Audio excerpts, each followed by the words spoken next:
Ya Allah. Terus bagaimana hubungan dengan anak saya yang sekolah di pesantren, Pak? Ini mau nanya Terima kasih, Bapak. perjalanan hidup yang panjang. Bismillahirrahmanirrahim. Assalamualaikum warahmatullahi wabarakatuh. Alhamdulillah, salatu wassalamu ala rasulillah wa ala alihi wa ashabihi ajma'in. Alhamdulillah pemirsa Fatwa TV dan pendengar radio RTVC dimanapun Anda berada. Kita bersyukur dan memuji Allah Subhanahu wa Ta'ala, di mana pada kesempatan malam hari ini kita dapat kembali berjumpa dalam program live interaktif konsultasi keluarga yang diampu oleh guru kita Al-Ustadz Dr. Syafiq Riza Basalamah Hafizahullah Ta'ala. Dan pemirsa, alhamdulillah pada kesempatan malam hari ini Al-Ustadz telah hadir menemani kebersamaan kita di studio Fatwa TV Jember. Mari kita sapa beliau pemirsa. Assalamualaikum warahmatullahi wabarakatuh, Ustaz. Waalaikumsalam warahmatullahi wabarakatuh. Ahlan wa sahlan. Ahlan bikum, Ustaz. Gimana kabarnya? As'adallahu lailatak, alhamdulillah bi khairin wa afiyah. Antum gimana kabarnya juga? Alhamdulillah sehat, Ustaz. Alhamdulillah. Mudah-mudahan Allah mengangkat Covid ini jadi bisa normal lagi. Kita masih new normal ini. Amin, Ustaz, amin. Baik pemirsa, alhamdulillah Ustaz dalam keadaan sehat, dan saat lagi kita akan bersama-sama menyimak nasihat pembuka yang disampaikan oleh beliau Hafizahullah Ta'ala. Silakan Ustaz. Alhamdulillah. Wassalatu wassalamu ala Rasulillah wa ala alihi wa ashabihi man wala, ma ba'd. Pemirsa Fatwa TV dan para pendengar radio dimanapun antum berada, sebuah karunia yang agung yang Allah berikan tatkala kita dapat menyelesaikan puasa di bulan Ramadan, beribadah di bulan Ramadan, bersungguh-sungguh berburu Lailatul Qadar. Yang jadi masalah, bagaimana kondisi kita setelah lebih 20 hari berpisah dengan Ramadan. Apakah kita masih menjaga nilai-nilai Ramadan? Apakah kita masih menjaga kebiasaan-kebiasaan baik kita? Dari mulai membaca Al-Quranul Karim, berzikir, berdoa, sholat malam, atau ternyata kebanyakan dari amalan-amalan indah itu sudah kita tinggalkan. Maka hendaklah kita berbuat kebaikan sepanjang masa, bukan hanya di bulan Ramadan. Nabi SAW mengatakan if'alul khaira dahrakum, berbuatlah kebaikan sepanjang masa. Wa ta'arradu li nafhati rabbikum, tapi kalau memang ada musim-musim kebaikan di mana Allah berbagi rahmat, berbagi berkah lebih banyak lagi, maka saat itu kita berlomba-lomba. Dan setelah keluar dari musim kebaikan itu, ya kita tetap berbuat baik. Namun terkadang setan yang sudah dilepas, yang sudah berkeliaran, dengan bebasnya mengganggu dan menggodain kita, sehingga tanpa bantuan Allah kita nggak akan bisa menghadapi godaan mereka. Oleh karena itu, yang perlu dilakukan adalah berdoa, memohon kepada Allah. Memohon apa? Memohon segala kebaikan. Jangan lupa di penghujung setiap sholat untuk berdoa, Allahumma a'inni ala dzikrika wa syukrika wa husni ibadatik. Ya Allah, bantulah hamba untuk senantiasa mengingatmu, untuk senantiasa bersyukur kepadamu, dan beribadah yang baik kepadamu. Dan tatkala godaan syaitan itu datang, maka jangan lupa untuk membentengi diri dengan zikrullah, yang merupakan perisai dan benteng seorang mukmin. Allah mengatakan fadhkuruni adzkurkum, ingatlah kepada aku akan ingat kepada kalian. Dan kita juga mengetahui bahwa syaitan tidak terlihat, sehingga kita tidak dapat menghadapi dia dengan pedang, tidak pula dengan senjata yang lainnya, tapi kita menghadapi dia dengan berdoa mengatakan a'udzubillahi minasyaitonir rajim. Allah mengatakan wa imma yanzaghannaka minasyaitani nazghun fasta'id billah. Ketika ada bisikan godaan syaitan yang menghampirimu, maka tatkala itu hendaklah engkau meminta perlindungan kepada Allah Azza wa Jalla. Katakan a'udzubillahi minasyaitonir rajim. Insyaallah Allah akan melindungi kita. Dan jangan lupa kita masih ada beberapa hari di bulan Syawal ini.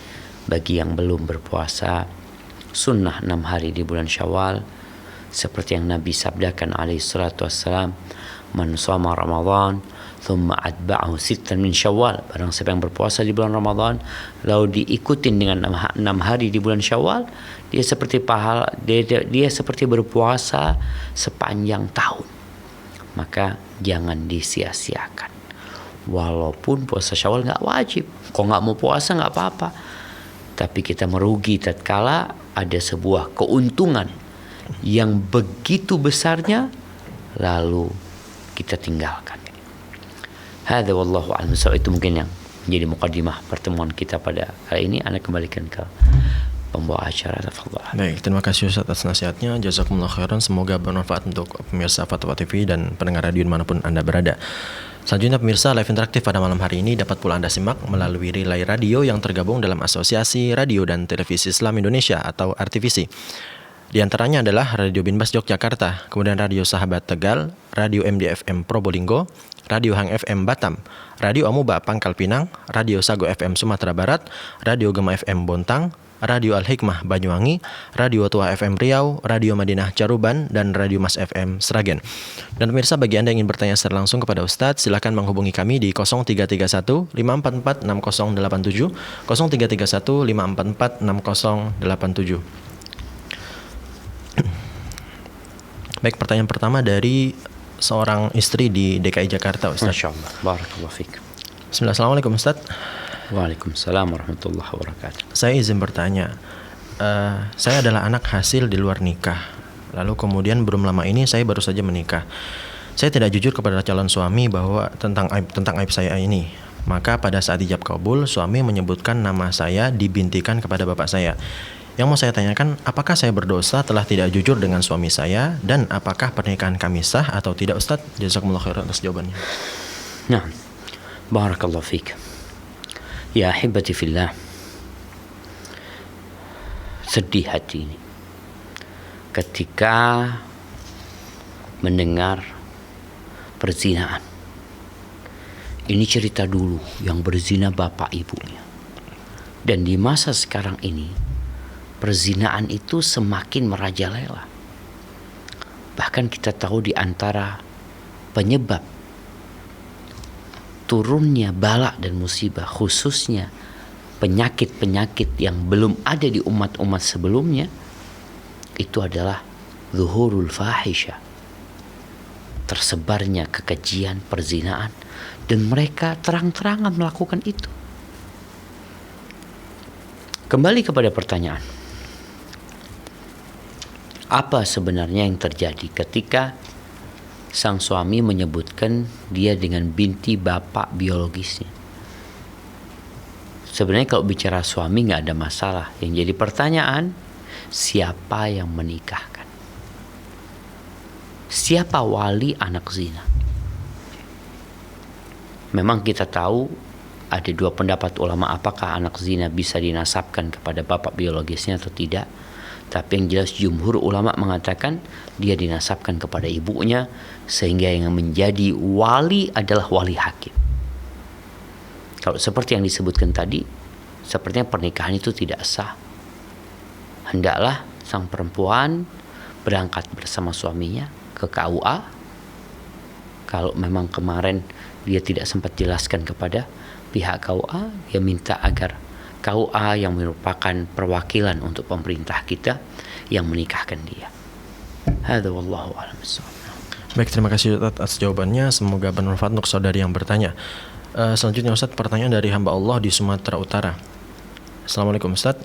Waalaikumsalam warahmatullahi wabarakatuh. Saya ingin bertanya, di rumah saya orang tua selalu berdebat, entah itu tentang ekonomi, perhatian, dan lain sebagainya. Dan juga orang tua saya selalu berdebat yang ujungnya membahas tentang perceraian, entah itu dari lisan ibu saya ataupun lisan ayah saya. Sebagai anak, saya sudah jenuh, Ustadz. Apa yang harus saya lakukan agar masalah ini segera terselesaikan, Ustadz? Jazakumullah khairan. Allahu akbar.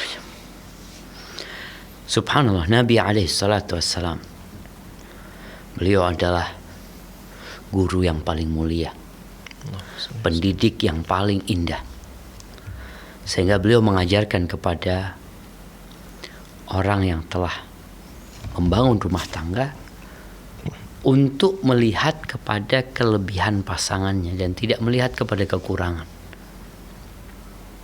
Karena apa? Kalau kita melihat kepada kekurangan yang ada, ya nggak akan bertahan lama rumah tangga itu. Tapi kalau melihat kepada kelebihan, maka insya Allah semua akan sabar untuk mempertahankan rumah tangga tersebut. Apa kata Nabi SAW? La yafraq mu'minun mu'minah. Tidak boleh seorang suami yang beriman membenci istri yang beriman. In kariha minha khuluqan radhiya minha akhar. Kalau ada perilaku pasangannya yang tidak dia sukai, bukankah ada yang lainnya? Maka lihatlah kepada kelebihan. Kemudian yang kedua, beliau mengajarkan kepada kita untuk tidak mudah-mudah berdebat. Bahkan beliau menjanjikan sebuah rumah di pelataran surga. Ana za'imun bi baitin fi rabadil jannah liman tarakal mira'a wa in kana muhiqqan. Aku menjaminkan sebuah rumah di pelataran surga bagi siapa? Bagi orang yang meninggalkan perdebatan walaupun dia benar. Khususnya dalam urusan rumah tangga, ya. Hendaklah sebagian orang itu mengalah gitu. Apa tugas anak sekarang? Melihat bapak ibunya seperti itu. Dia harus menjadi penengah yang baik. Ketika mereka sedang berdebat, berdialog yang nanti akhirnya ibu menggugat cerai atau bapak niat menceraikan, engkau sebelum sampai ke sana, engkau seharusnya sudah memalingkan pembicaraan mereka kepada yang lain yang lebih bermanfaat. Ini mungkin berat buat anak, tapi insya Allah kalau dia sudah belajar, apalagi dia berharap rumah tangga orang tuanya ini harmonis, dia ingin bapak ibunya terus bersama, maka dia harus hadir. Bukan dia malah pergi. Kalau dikatakan dia udah jenuh tadi kan, Betul, Ustaz. dia jenuh biasanya akan pergi meninggalkan, udah anak nggak urusan. Enggak, engkau anak yang baik, tentunya ingin berbakti kepada kedua orang tuanya dengan menyelamatkan rumah tangganya. Dengan cara tadi, kalau mereka sudah mulai dan nanti ujungnya ke hal-hal yang negatif, maka engkau hadir supaya nggak sampai ke ujung sana. Memberikan usulan, ya. Memang jamaah, banyak perempuan yang tidak tahu dengan posisi dia. Dia tuh istri. Kalau mungkin dalam pemerintahan dia tuh hanya menteri. Oke, menteri kan kedudukannya tinggi, tapi di bawah presiden. Presiden yang milih dia. Presiden yang bisa mengganti dia, menegur dia. Tapi menteri, ya kalau memang ada kebijakan-kebijakan presiden yang mungkin kurang tepat, dia bisa memberikan usulan, dia bisa memberikan masukan. Maka bagi seorang wanita yang tanya, perempuan apa laki? Anaknya, Ustaz. Anaknya. Perempuan apa laki? Nggak disebutin. Nggak sebutkan. Nah, artinya bagi dia, kalau dia seorang perempuan, maka dia belajar bahwasanya dalam rumah tangga itu komando itu dipegang oleh suami. Ketika suami marah, umpamanya tadi lagi ngobrol, tahu-tahu panas, suami marah, maka sang istri diam. Dia katakan, minta maaf, umpamanya, astagfirullah, aku sudah bikin kau marah, ya. Udahlah, kita selesaikan omongan ini, nggak usah kita lanjutkan, ana mohon maaf. Itu ciri-ciri wanita yang soleha. Maka bagaimana engkau memiliki ibu yang soleha? Engkau bisa dekati ibumu, engkau bisa dekati bapakmu. Sampaikan kepada bapak, maaf ya buat ibu ya, kadang-kala ibu kurang etis ini itu. Tapi kan memang perempuan kayak gitu ayah, dia bengkok, maka tugas ayah untuk sabar menghadapi hal itu. Berangkat ke ibu, sampaikan ibu, mohon maaf ayah itu kan pemimpin ibu. Mau tidak mau ya, kita harus menghargai dan menghormati dia sebagai pemimpin. Kalaupun ada ide-ide kita, usulan-usulan kita yang mungkin tidak diterima, yang namanya usulan ditampung. Kalau diterima, alhamdulillah. Nggak diterima, ya sudah, mau gimana lagi gitu loh. Barakallahu fiik. Sambil terus jangan lupa doakan orang tuanya. Doa, jangan meremehkan kekuatan doa. Bukankah Allah yang mengatakan, ud'uni astajib lakum, mintalah kepada aku, pasti aku kabulkan. Hadza wallahu a'lam bissawab. Insyaallah, terima kasih Ustaz atas jawabannya. Jazakumullah khairan, semoga bermanfaat untuk saudara yang bertanya. Dan pemirsa, kembali kami mengingatkan bagi Anda yang ingin bertanya secara langsung kepada Ustaz, silakan menghubungi kami di 0331 544 6087, 0331 544 6087. Baik, selanjutnya Ustaz, pertanyaan dari Abdul Syakur di Jawa Barat. Bismillah Ustaz, apa hukumnya kalau istri tidak mau diajak pindah rumah untuk mengikuti suami karena beliau masih ingin dekat dengan orang tuanya? Terima kasih atas jawabannya Ustaz. Jazakumullahu khairan. Masya Allah. Naam jamaah. Nih, kenapa ini terjadi? Kembali kepada pertanyaan sebelumnya. Ada perempuan-perempuan yang tidak tahu dengan posisi dia. Seorang wanita itu, ketika dia sudah menikah, orang tuanya itu sudah menyerahkan dia kepada laki-laki itu. Bahkan Nabi SAW menjadikan laki-laki itu, seorang suami itu, surga dan nerakanya istri. Beliau pernah berpesan mengatakan kepada salah satu sahabat wanita, "Unzuri aina anti minhu, fa innama huwa jannatuki au naruki." Lihat bagaimana sikapmu terhadap dia. Dia itu surgamu atau nerakamu. Di sini yang kadang-kala perempuan nggak tahu kalau dia ini sedang durhaka kepada surganya dia.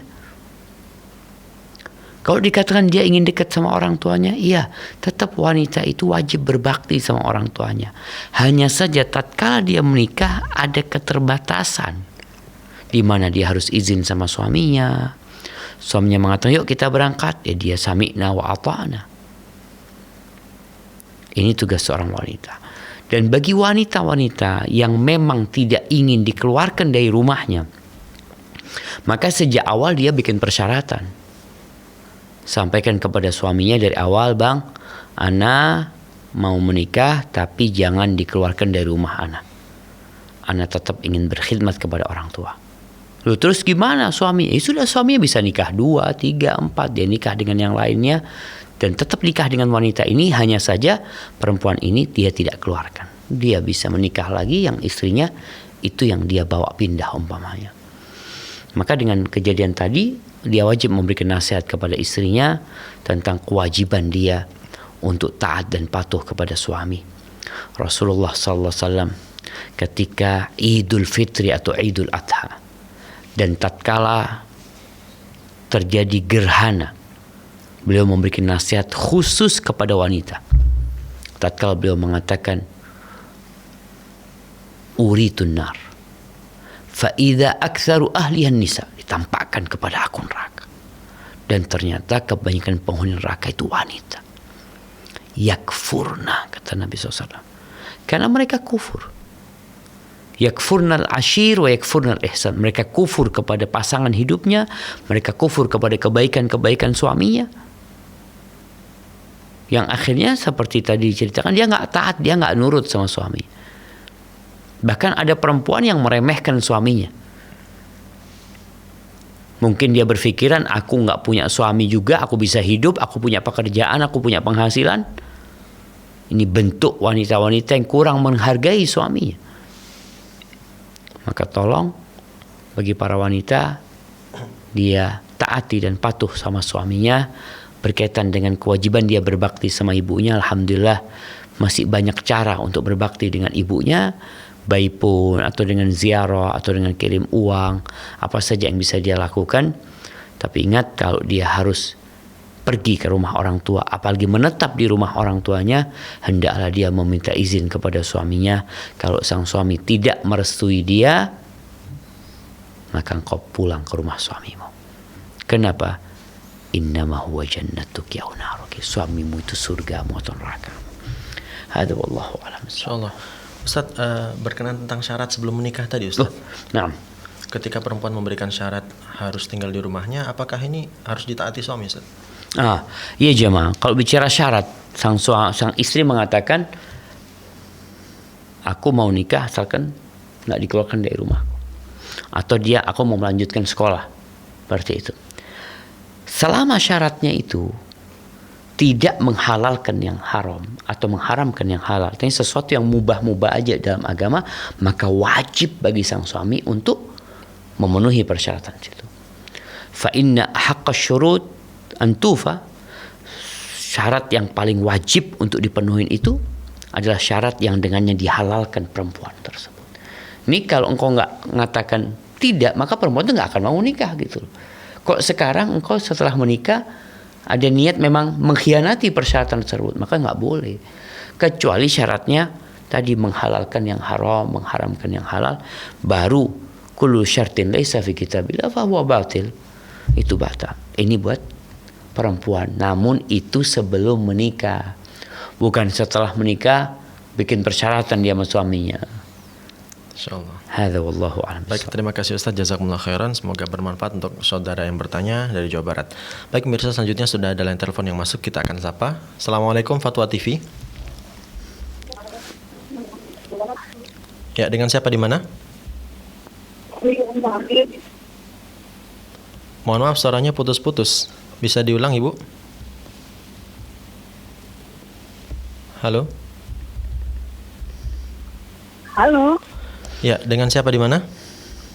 dari Umu Aryo di Pekanbaru. Baik, silakan pertanyaan Ibu. Assalamualaikum Ustaz. Waalaikumsalam warahmatullahi wabarakatuh. Ahlan wa sahlan. Tafadhali, barakallahu fiik. Waalaikumsalam. Begini Ustaz, meneruskan pertanyaan dari member grup WhatsApp di Rosa. Yang pertama itu begini. Suami meminta istri untuk bekerja, kemudian untuk menambah penghasilan keluarga. Kemudian anak tinggal dengan ibu mertua, maksudnya ibu dari si istri. Dengan si istri menggaji seorang pengasuh untuk anaknya. Tetapi masalahnya sekarang anak itu tidak mau dengan pengasuhnya dan kepada neneknya. Dia hanya bisa menurut dengan ibu dan bapaknya. Yang jadi masalah sekarang, si istri merasa tertekan dan ingin berhenti bekerja, sementara suami tidak boleh istrinya berhenti bekerja. Dia malah menyalahkan ibu mertuanya karena tidak bisa mendiamkan anaknya gitu Ustaz. Jadi Gimana? Dia menyalahkan ibu mertuanya? iya, karena ibu mertuanya kan pengasuhnya mengasuh anak ini, tapi anak ini nggak mau sama neneknya dan sama pengasuhnya. Hanya mau sama ibu dan bapaknya gitu Ustaz. Baik. Ya, yang ditanyakan ini Yang ditanyakan bagaimana Ustaz, apakah istri ini harus berhenti bekerja agar dia bisa mengasuh anaknya, sementara suaminya nggak setuju istrinya bekerja. nggak setuju istrinya meninggalkan kerja. Iya, nggak setuju kalau istrinya berhenti bekerja Ya. karena untuk membantu keuangan keluarga. Nah, Terus Baik. Sudah, Ibu? yang kedua? Yang kedua Ustaz, suami Ana meninggal karena COVID dan sudah dikuburkan tanpa kita bisa menyaksikan dan segala macam. Terus karena keluarga adanya di luar kota, jadi ada teman yang mencari kuburan itu tidak ketemu Ustaz. Tidak ada nama dan segalanya gitu. Bolehkah Ana yang dalam kondisi idah ke sana, ke kuburan itu mencari kuburan suami dan memberi tanda gitu Ustaz? barakallahu fiik. Naam. Itu aja Ustaz. Naam. Hayakillah. Assalamualaikum. Waalaikumsalam warahmatullahi Terima wabarakatuh. kasih, Ibu. Ya, 2 pertanyaan Ustaz. Iya. Di jemaah rahimakumullah. Ini buat para suami. Hendaklah dia sadar bahwa kewajiban memberikan nafkah itu kewajiban suami.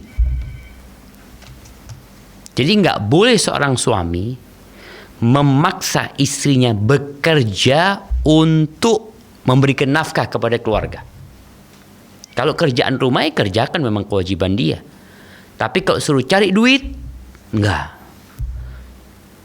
Istri juga nggak wajib taat sama suami dalam urusan ini. Karena itu bukan hal yang menjadi kewajiban dia kepada suaminya. Maka kalau dikatakan tadi sang istri mau keluar kerja, maka pertanyaannya kebalik ya. Kebanyakan yang bertanya itu, Ustaz, suami nyuruh ana berhenti kerja, sedangkan ana masih mau kerja gitu loh. Maka pada saat itu dia wajib taat sama suaminya, karena dia punya kewajiban berkhidmat di rumah gitu loh, untuk melayani suaminya, merawat anak-anaknya. Tapi ini kan pertanyaannya kebalik, sang suami ini, subhanallah, dia menuntut istrinya bekerja dan dilarang berhenti bekerja. Anaknya gimana? Anaknya dikasih babysitter, anaknya dititipkan ke neneknya, dan ini juga salah satu bentuk merepotkan orang tua. Dititipin tuh anak karena sang ibu mau cari duit. Apa penyebabnya? Bapaknya ini yang nggak benar. Maka nasihat ana, jalin komunikasi yang baik sama suami. Memang yang wajib memberikan nafkah, subhanallah, perempuan itu dimuliakan di dalam Islam, dihormatin dan dihargai. Full kewajiban, kita bicara kewajiban, memberikan nafkah itu adalah kewajiban suami. Istri mau membantu boleh, tapi bukan kewajiban. Dan juga suami nggak boleh nyuruh istrinya untuk cari duit sana. Berangkat engkau. Ada nih laki-laki yang kurang bertanggung jawab ya. Istrinya dikirim ke luar negeri, suruh cari fulus. Dia kawin lagi di sini. Nanti dapat lagi, kirim ke sana untuk cari fulus. Ini bentuk kezaliman jemaah. Maka ana rasa sang istri coba duduk sama suami, berkaitan dengan urusan rezeki, insya Allah Allah akan kasih ganti. Kita punya aset buat masa depan kita, yaitu anak-anak kita. Apa gunanya duit berlimpah ruah kalau akhirnya anak kita tidak sesuai dengan yang kita harapkan? Maka nasihat anak seperti itu. Mungkin keluar kerja, sampaikan kepada suami urusan fulus, insya Allah aku akan bantu dengan bekerja dari rumah, dengan apa saja yang bisa dikerjakan, tapi tanpa menelantarkan kewajiban dia sebagai seorang ibu dan kewajiban dia sebagai seorang istri. Dan gak perlu nyalahkan mertua, karena memang yang salah itu yang menitipkan anak ke mertua, bukan mertua yang salah. Gimana mertua ini gak bisa jaga anak? Enggak, mertua gak salah. Yang salah yang nitipkan tuh anak kepada mertua, dalam kondisi kita tahu orang tua sudah sepuh, udah capek ngurusin anak itu, capek. Antum baru punya anak kan? Betul, Ustaz. Gimana antum merasakan ngurusin anak? Masya Allah, alhamdulillah, Ustaz. Allahu Akbar, baru satu antum. Baru satu. Gimana kalau ada 6 anaknya di rumah? Taib. Pertanyaan yang kedua, bagi perempuan yang dalam kondisi iddah, jangan keluar rumah kecuali untuk kebutuhan yang mendesak. Kalau tadi dikatakan dia mau mencari kuburan suaminya, ya dia kirim orang lain untuk mencari kuburan suaminya. Dia cari kuburan suaminya, dan ana rasa orang itu bisa bertanya kepada pihak rumah sakit yang memang kan mereka sudah punya tanda sebenarnya di kuburan ini siapa yang meninggal. Ana rasa data itu ada, maka itu yang lebih baik daripada anti yang dalam masa iddah harus keluar rumah dalam urusan yang tidak terlalu urgen gitu. Hadza wallahu a'lam bissawab. Baik, terima kasih Ustaz atas jawabannya. Jazakumullah khairan. Semoga bermanfaat untuk saudara yang bertanya. Baik, selanjutnya saudara yang telepon yang masuk kita akan sapa. Assalamualaikum Fatwa TV. Waalaikumsalam warahmatullahi wabarakatuh. Ya, dengan siapa di mana? Dengan Umul Ahmad di Jakarta, Baik, Ustaz. silakan Ibu. Assalamualaikum warahmatullahi wabarakatuh, Ustaz. Waalaikumsalam warahmatullahi wabarakatuh. Ahlan wa sahlan. Barakallahu fiik. Naam, tafadhali Ummu Rahmat. Ya, Ustaz, ini mau bertanya, Ustaz. Kami kan punya anak laki-laki 2, udah dewasa lah, dibilang 23, 20. Dari kecil tuh kita mengajarinya, Ustaz, sholat ini sudah kita kasih tahu. Tapi sekarang berhubung lingkungan kuliah udah besar, terus tinggalnya di asrama, malah sholatnya tinggal Ustaz. Allahu Akbar. Bagaimana Ustaz ini? Dari kecil kita ajarin loh Ustaz itu Iya. anak. Ya, bagaimana solusinya Ustaz? Ya mohon doanya juga ya Ustaz. Mudah-mudahan anak-anak kita Allahumma mengerjakan amin. sholatnya. Mudah-mudahan dapat petunjuk. Assalamualaikum warahmatullahi wabarakatuh. Waalaikumsalam warahmatullahi wabarakatuh. Ini pelajaran buat kita bersama. Nggak jaminan anak yang sudah kita didik dari sejak kecil sholat, ketika dia besar, kalau dia bergaul dengan teman-teman yang tidak sholat, apakah dia yang akan mengajak kawannya sholat atau dia yang meninggalkan sholat? Ana ingat dengan doanya Nabi Ibrahim. Kenapa ya? Seorang nabi sekelas Nabi Ibrahim yang merupakan Khalilur Rahman, kekasih Allah Ar-Rahman, doanya Rabbi ja'alni muqimas salah wa min dzurriyyati. Ya Allah, jadikan aku orang yang mendirikan salat. Nabi minta seperti itu. Wa min dzurriyyati, dan dari anak-anak keturunanku ya Allah. Kenapa? Karena memang hati manusia itu di tangan Allah Azza wa Jalla. Allah lah yang memberikan hidayah. Allah lah yang meneguhkan hati manusia. Dan kita nggak tahu bagaimana kondisi kita bulan depan, tahun depan. Bagaimana kondisi kita tatkala ajal menjemput kita. Sebagian punya anak yang mungkin sudah murtad. Sebagian punya orang tua yang mungkin sudah murtad. Ada cerita bagaimana seorang muslim yang murtad, anak-anaknya muslim, nggak kebayang dia bapaknya murtad. Tapi itu terjadi. Kisah yang tadi disampaikan itu ya mendorong kita untuk berdoa, terus mohon sama Allah. Laksanakan tugas kita semaksimal mungkin, tapi hati kita bergantung kepada Sang Pencipta yang memang yudhillu man yasha. Allah menyesatkan siapa yang Allah kehendaki. Wa yahdi man yasha. Allah memberikan hidayah kepada siapa yang Allah kehendaki.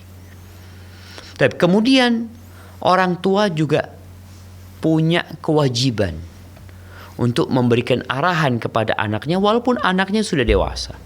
Walaupun anaknya sudah menikah. Bagaimana Rasulullah SAW masih perhatian sama Fatimah binti Muhammadin dalam posisi dia sudah menikah dengan Ali bin Abi Thalib radhiyallahu anhu.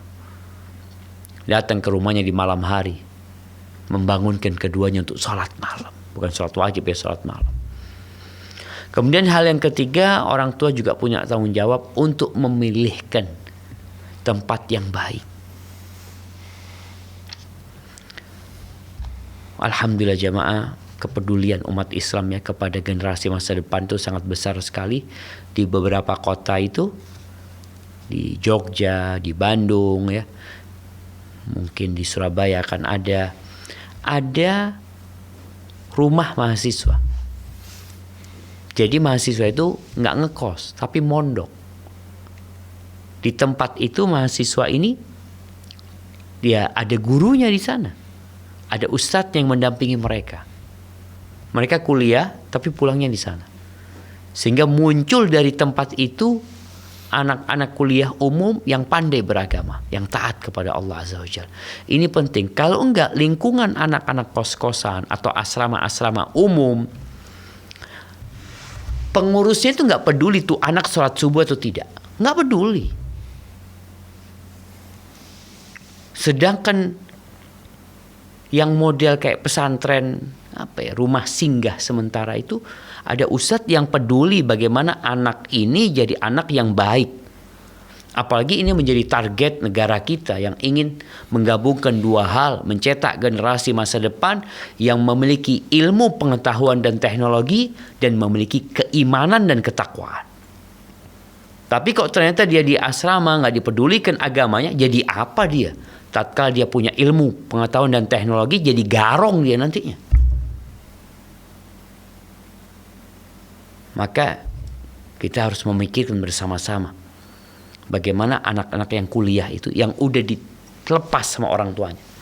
Orang tuanya kerja cari fulus, anaknya di sana cari ilmu, katanya seperti itu. Dan banyak pergaulan bebas terjadi di rumah-rumah kos itu, jangan. Maka nasihat anak buat orang tua untuk terus peduli sama anaknya. Kalau di sana ada pengurusnya, telepon pengurusnya. Anak ingat cerita seorang ibu yang anaknya kuliah di Bandung ya. Ya di kos-kosan, dia tuh kalau subuh dia telepon anaknya untuk mengingatkan dia dengan sholat. Kalau mati HP anaknya atau nggak diangkat, dia telepon satpamnya, penjaganya. Dia minta supaya anaknya dibangun. Karena itu jadi tanggung jawab orang tua. Sambil terus berdoa, memberikan pengarahan yang baik. Kalau memang ternyata nggak kondusif, ya pindahkan ke tempat yang kondusif. Kita lebih sayang sama anak-anak kita dengan keimanan mereka, dengan agama dan akhirat mereka daripada urusan dunia yang cepat lambat Indonesia akan hancur lebur, dunia akan hilang. Hadza wallahu a'lam bissawab. Baik, terima kasih Ustaz atas jawabannya. Jazakumullah khairan, dan semoga Allah Subhanahu wa taala memberikan kemudahan kepada Ummu Rahmat yang bertanya. Baik, selanjutnya pemirsa sudah ada lagi line telepon yang menunggu. Kita akan sapa. Assalamualaikum Fatwa TV. Waalaikumsalam warahmatullahi wabarakatuh. Insyaallah. Baik, silakan Ibu. Iya. Assalamualaikum warahmatullahi wabarakatuh, Ustaz. Waalaikumsalam warahmatullahi wabarakatuh. Ahlan wa sahlan. Barakallahu fiik. Naam, tafadhali Ibu Rasmini, gimana kabarnya? Aman-aman insyaallah keluarganya? Alhamdulillahirabbil alamin, Ustaz. Ya cobaan tetap diberikan kepada Allah. Allahu akbar. Keluarga kita ya mudah-mudahan bisa menjalani dengan sabar dan Amin. mudah-mudahan bisa menghapus dosa-dosa kita, karena mungkin ya saking banyaknya dosa kita diberi cobaan seperti ini, Ustaz. Subhanallah. Taqabbal Allahu minna wa minkum. Taqabbal sa'ataki. Naam, silakan Ibu Rasmi. Alhamdulillah ya.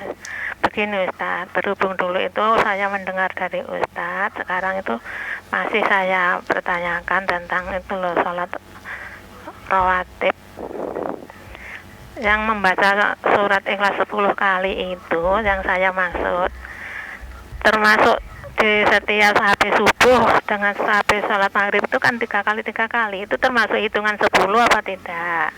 Kalau dibaca 10 kali itu sekaligus, itu apa ya, termasuk bisa apa termasuk mengada-ada? Kalau lebih dari 10 kali setiap harinya itu bagaimana? Kan saya bincang-bincang sama keluarga, membaca Quran itu baik-baik saja, ya meskipun baik kan itu ada contohnya. Yang dicontohkan itu begini, kalau menambah-nambah katanya juga tidak baik. Gitu yang pertama. Terus yang kedua, juga namanya keluarga mudah-mudahan terhindar dari hal-hal yang tidak dicontohkan oleh Rasulullah. Ada keluarga yang mempunyai buku surat Yasin, itu katanya Yasin Fadilah. Baca Yasinnya itu 7 kali. Terus setiap datang di kalimat apa Al-Mubin gitu loh, katanya itu supaya berdoa yang bagaimana maksudnya begitu. Melanjutkan puasa juga ada syaratnya, puasa berapa kali, saya kurang begitu tahu, tapi saya disuruh mempertanyakan hal itu. Terus itu bagaimana? Terima kasih atas jawabannya. Mohon maaf sekali lagi, memang ya di luar tema, tapi saya ngeyel Ustaz. Mohon maaf. Barakallahu Terima fiik. kasih Ibu. Assalamualaikum warahmatullahi wabarakatuh. Assalamualaikum Waalaikumsalam warahmatullahi warahmatullahi wabarakatuh. Naam. Barakallahu fiik jemaah. Ya, berkaitan dengan hadis yang berbunyi man qara'a surat al-ikhlas qul huwallahu ahad hatta yakhtimaha 10 marratin banallahu lahu qasran fil jannah. Barang siapa yang membaca qul huwallahu ahad surat al-ikhlas 10 kali sampai menyelesaikannya 10 kali, maka Allah akan membangunkan baginya istana di surga. Hadis ini pernah disahihkan oleh Syekh Albani rahimahullahu taala, tapi kemudian beliau tarajuk dari mensahihkannya. Hadis ini dhaif. Ana juga pernah menyampaikannya dahulu bahwasanya hadis ini sahih, tapi ternyata hadis ini disahihkan oleh banyak ulama sehingga tidak bisa menjadi acuan. Lalu gimana? Ya alhamdulillah, kita tetap membaca Al-Ikhlas 10 kali, bahkan lebih. Kita baca di pagi hari 3 kali, di waktu petang 3 kali, di waktu mau tidur 3 kali. Berapa sudah? Udah 9. Belum lagi yang dibaca setiap selesai sholat. Jadi udah lebih 10 kali. Maka insya Allah itu yang perlu kita amalkan, yaitu mencukupkan diri dengan membaca seperti waktu-waktu yang sudah disebutkan tadi. Adapun berkaitan dengan Yasin Fadilah, ya, wallahu a'lam bishawab, kita tahu bahwasanya surat Yasin ini surat Yasin. Tapi kalau ada yang menambah-nambahin, baca ini sekian kali, baca ini sekian kali, kalau ternyata tidak ada tuntunannya dari Nabi SAW, tinggalkan. Dalam beragama itu kita jangan bertanya, kan nggak ada larangannya.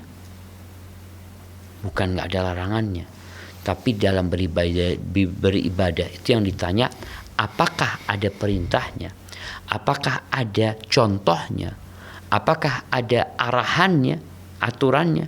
Ketika nggak ada, nggak usah. Karena ibadah ini bukan bikin-bikin. Menurut anak ini bagus. Antum nemu di mana? Oh, anak mimpi. Atau anak kok berpikir kemudian anak membuat satu model membaca surat Yasin. Maka tinggalkan sesuatu yang tidak ada contohnya. Karena apa? Karena agama ini udah sempurna. Kita nggak perlu capek-capek lagi. Nggak perlu ribut-ribut terus. Nanti ketemu lagi yang mengatakan bid'ah, ketemu lagi yang mengatakan sunnah, ketemu lagi yang mengatakan bid'ah hasanah. Kita jadi bingung.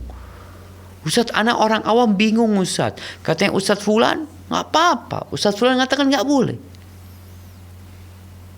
Terus anak kalau tanya dalilnya apa, anak nggak tahu Ustadz. Wallahu a'lam bishawab. Maka untuk memperkecil perselisihan yang terjadi adalah dengan kembali kepada sunnah Nabi SAW dalam peribadatan. Lihatlah apakah Nabi mengajarkannya, mencontohkannya. Kalau enggak, udahlah, kita nggak usah memperpanjang keributan.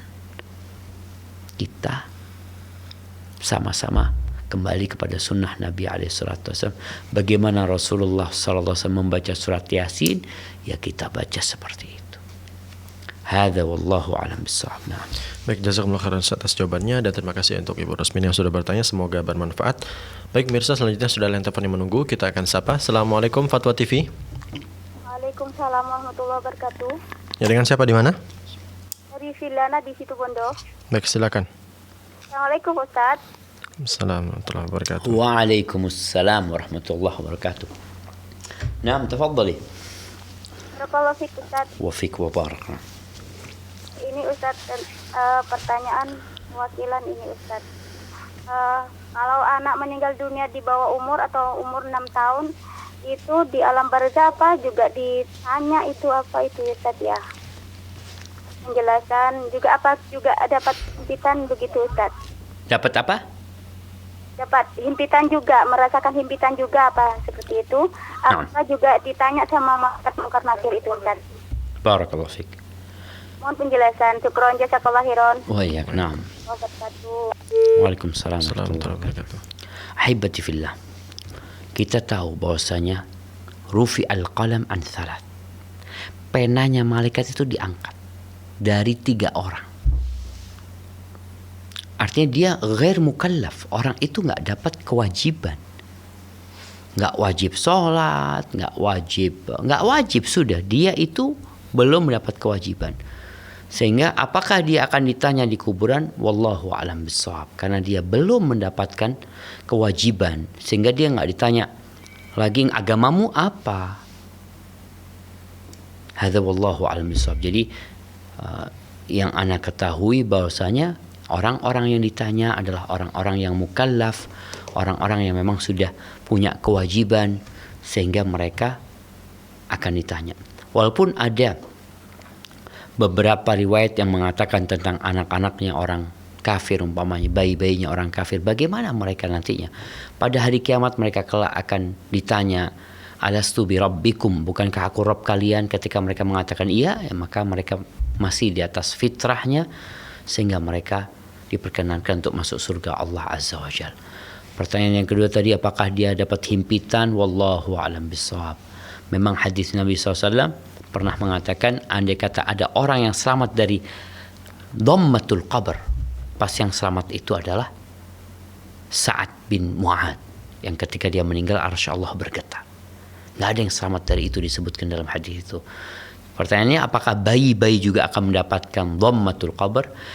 Para ulama ketika menjelaskan tentang himpitan kuburan ini, ada yang mengatakan himpitan itu himpitan yang normal sebenarnya. Orang itu terhimpit ketika masuk di sana.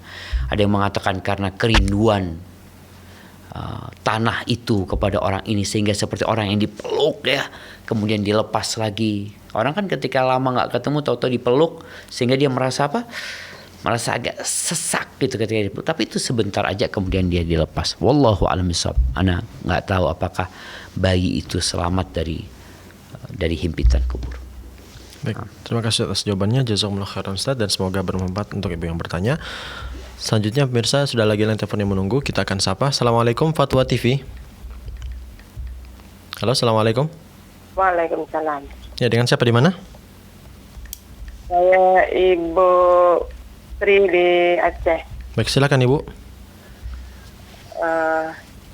Assalamualaikum Bapak Ustaz. Waalaikumsalam warahmatullahi wabarakatuh. Barakallahu fiik. Naam, tafadhali.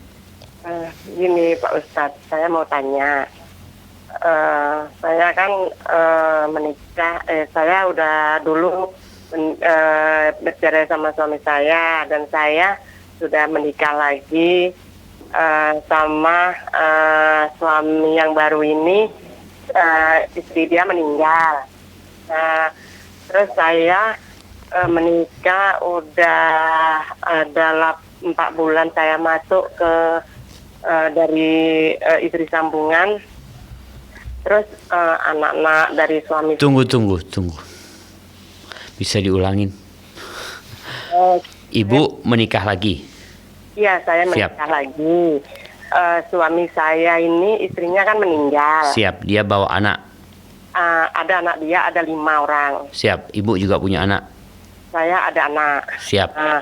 Saya masuk ke ibu saya jadi ibu sambung, dan ini gini, harta dia kan agak lumayan lah gitu kan. Siap. Jadi yang saya tanyakan ini, dia kan kerja, suami saya ini anaknya udah besar, udah mencar semua gitu kan, udah berkeluarga, tinggal satu yang belum. Siap.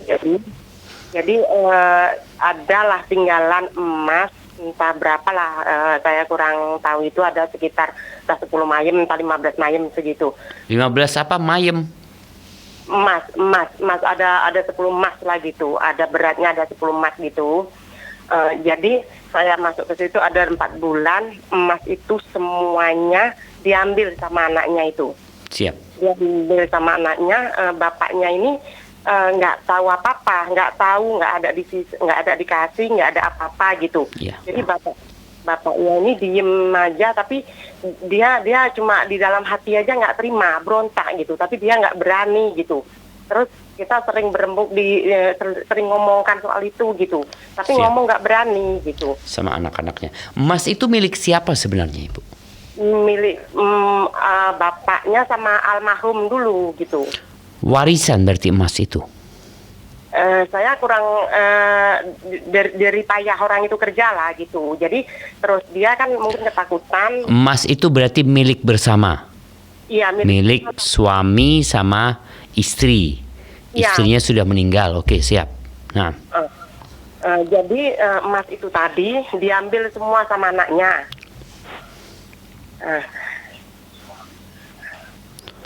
baik. Kemudian yang tadi Ibu sampaikan ada obrolan antara Ibu sama suami Ibu? Saya obrolkan itu kok bisa emas itu diambil semua, sementara kan bapaknya ini ikut kerja capek gitu. Iya, kan tadi milik bersama gitu kan, emas itu. Milik bersama gitu. Tapi emas ini semua kan diambil sama anaknya semua. Bapaknya ini nggak tahu apa-apa, nggak dikasih, pacar pun nggak dikasih gitu. Tapi bapaknya kenapa nggak ngomong sama anak-anaknya? Bapaknya itu anaknya ini nggak tahu, ini emas saya ambil, kita bagi gitu anak sama anak-anaknya. Terus itu ada sisa tanahnya itu kan ada kebun-kebun gitu kan. Anaknya juga yang mengambil, dibagi-bagi gitu. Dibagi anaknya 5, diambil dalam satu orang itu dapat 1 hektar gitu. Bapaknya juga dapat 1 hektar gitu.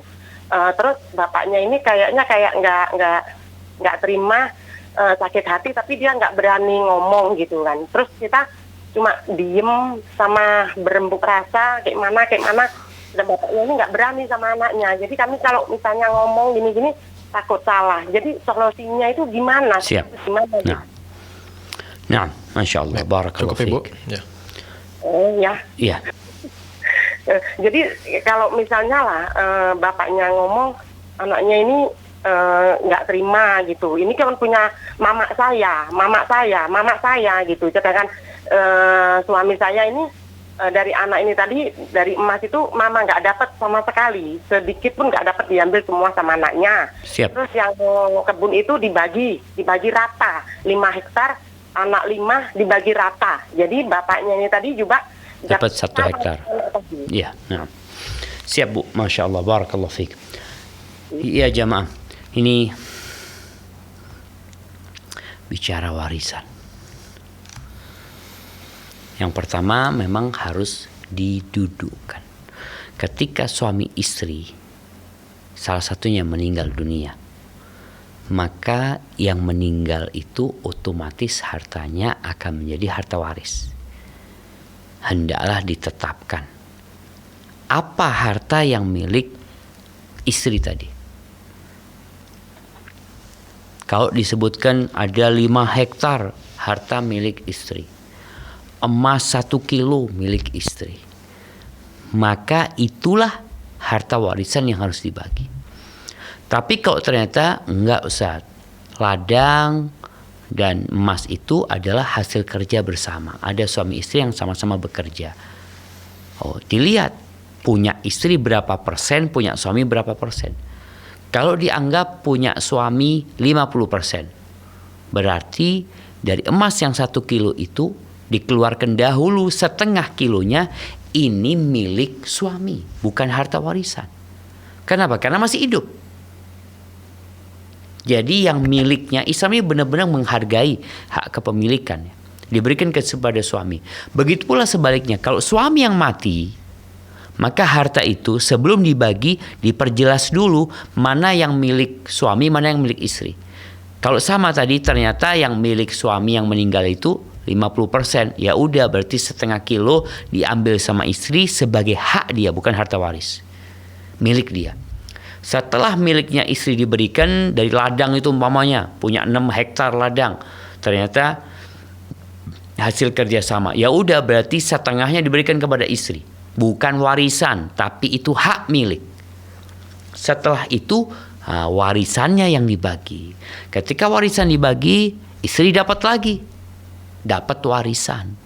Kalau tadi kan yang meninggal istrinya, bapak nih setelah mengambil haknya yang memang haknya dia, maka baru setelah itu sang bapak mengambil hak waris. Berapa dapat hak waris bapak? Dapat 1/4 dari harta warisan. Sisanya dibagi anak laki, anak perempuan sesuai dengan ketentuan syariat. Maka yang perlu didudukkan ibu adalah yang perlu didudukkan status hartanya tadi. Mana yang milik istri, mana yang milik bapak, dan kemudian ketahuan mana yang milik ahli waris dan mana yang bukan. Terkadang anak itu takut bapaknya udah kawin lagi, takut nanti hartanya dikuasain sama istri barunya bapak. Itu yang banyak terjadi. Maka lebih baik memang ini nasihat buat bapak-bapak yang ditinggal mati istrinya, hendaklah sebelum dia menikah kembali, dia dudukkan dulu sama anak-anaknya. Dia bagi tuh warisan supaya clear. Udah selesai semuanya, udah hak anak-anak udah dapat haknya, alhamdulillah udah dapat ayah, alhamdulillah bapak mau kawin lagi. Bapak kawin. Nanti kalau bapaknya mati, anak-anaknya dapat warisan lagi dari bapaknya, tapi istrinya bapak juga dapat. Berapa istrinya bapak dapat? 1/8, dapatnya nggak banyak. Dia dapat 1/8. Sampai kalau bapaknya punya istri 4, nikah lagi, tetap cuma dapat 1/8 aja. 1/8 tuh dibagi sama bini-bininya. Sisanya punya anak-anak tadi. Anak laki dapat 2 bagian, perempuan dapat 1 bagian. Maka Ana rasa ibu daripada tadi nyimpen dendam ya, sakit hati, lebih baik ngomong sama suaminya, udahlah bang, umpamanya abang duduk sama anak-anaknya, didudukkan mana yang harta warisan dan mana yang milik ayah. Kalau memang ternyata yang milik ayah itu sudah diberikan, ya berarti itu harta warisan. Ya udah dibagi sesuai dengan syariat. Jangan sampai anak-anak menzalimi bapaknya, dan kita tahu ya anak yang makan harta bapaknya dengan cara yang tidak benar, maka dia telah melakukan kezaliman, dan doanya orang yang dizalimi itu mustajab. Hadza wallahu a'lam bissawab. Baik, terima kasih Ustaz. Jazakumullah khairan atas jawabannya. Baik Ustaz, mungkin masih ada sekitar 4 menit Ustaz. Satu pertanyaan lagi Ustaz ya. Barakallahu fikum. Bismillah Ustaz, saya seorang suami. Saat ini saya tinggal di rumah istri bersama orang tuanya dan juga keluarga ipar saya juga. Saya dan istri merasa tidak leluasa dalam menjalani syariat di rumah ini karena tidak jarang mendapatkan tentangan jika itu tidak sesuai dengan mau mereka. Kami sudah mencoba untuk izin untuk keluar rumah, tetapi ibu mertua tidak mengizinkan hingga memaki kami, menahan secara fisik dan juga menahan kunci kendaraan dan menyuruh kami bercerai. Bagaimana solusinya Ustadz? Solusinya bagaimana? Iya jemaah rahimakumullah, ini kembali lagi ya, banyak ternyata orang-orang ini nggak paham dengan rumah tangga. Karena memang nggak pernah ada pelajaran tentang rumah tangga, lah SD, wala SMP, wala SMA, wala kuliah, wala di kedokteran. Pelajaran tentang bagaimana membina rumah tangga nggak ada. Kecuali yang memang agama. Padahal semua orang itu ada keinginan menikah. Maka Ana rasa ini perlu dipikirkan ya, buat ya mudah-mudahan suara Ana bisa sampai ke mana ya, ke Departemen Pendidikan atau siapa. Mereka itu ketika bikin kurikulum, mereka harus memikirkan anak ini mau jadi apa gitu loh. Ada satu hal yang pasti, ada satu hal yang mungkin. Yang pasti, insya Allah dia jadi bapak. Mau nggak mau. Dia jadi ibu, dia jadi suami, dia jadi istri. Berarti kan bagaimana pelajaran ini mengarahkan dia menjadi bapak yang baik, menjadi ibu yang baik, menjadi suami dan menjadi istri. Nah, yang terjadi tadi ini bagaimana nih seorang ibu melarang menantunya yang laki-laki. Padahal tuh menantu punya hak full terhadap istrinya. Dia mau keluar tanpa izin mertua. Nggak ada kewajiban untuk izin kepada mertua. Izin itu hanya sekedar penghormatan. Karena sebenarnya dia nggak perlu izin. Dia seorang suami, dia bawa istrinya, dia katakan assalamualaikum. Loh kok dibawa? Iya, kok kan sudah serahkan dia sama aku, milikku nih istri. Sudah terjadi akad. Qabil tuh aku terima. Itu anak perempuan sebagai pendampingku, dia bawa. Jadi ana rasa kadang-kala kita perlu bersikap tegas. Bukan kita durhaka sama orang tua. Ada orang tua yang durhaka sama anak, zalim sama anak. Jadi jangan selalu mengatakan ini anak durhaka, engkau yang durhaka. Kenapa? Karena engkau menzalimin anakmu, menzalimin menantu. Dan akan terjadi hisab pada hari kiamat. Maka kalau bicara solusi yang baik, engkau keluar bismillah. Selamat tinggal. Kalau tadi ditahan, kunci ini itu, apalagi ini orang tua nyuruh cerai. Dan kita tahu yang berusaha menceraikan dua pasangan yang hidup harmonis adalah bisikan iblis. Iblis paling cinta sama perceraian. Ini orang tua nyuruh cerai itu anak. Maka rasa engkau ngomong sama istrimu gimana? Bismillah, kau berangkat sama aku. Aku akan bersamamu insyaAllah. Mendampingimu hidup mati dan sampai ke surga Allah SWT. Barakallahu fiik, mungkin itu yang bisa Anda sampaikan. Baik, terima kasih Ustaz. Jazakumullah khairan. Dan pemirsa, pertanyaan tadi sekaligus mengakhiri perjumpaan kita, dan kami ucapkan jazakumullah khairan Ustaz sudah hadir ke studio Fatwa TV Jember. Dan pemirsa, saksikan terus live interaktif hanya di Fatwa TV mulai dari hari Senin sampai dengan Jumat di waktu yang sudah terjadwal. Kemudian pemirsa, informasi seputar Dewan Fatwa Perhimpunan Al-Irsyad dapat Anda akses di website www.dewanfatwa.com. Dan pemirsa, kami mohon maaf undur diri. Mohon maaf apabila ada kesalahan dan kekurangan. Kita tutup dengan doa kafaratul majelis. Subhanakallahumma bihamdik asyhadu an la ilaha illa anta astaghfiruka wa atubu ilaik. Wassalamualaikum warahmatullahi wabarakatuh. Waalaikumsalam. Terus bagaimana hubungan dengan anak saya yang sekolah di pesantren? Ini mau nanya. Muhammad sallallahu alaihi wasallam. Terima kasih Bapak. Perjalanan hidup yang panjang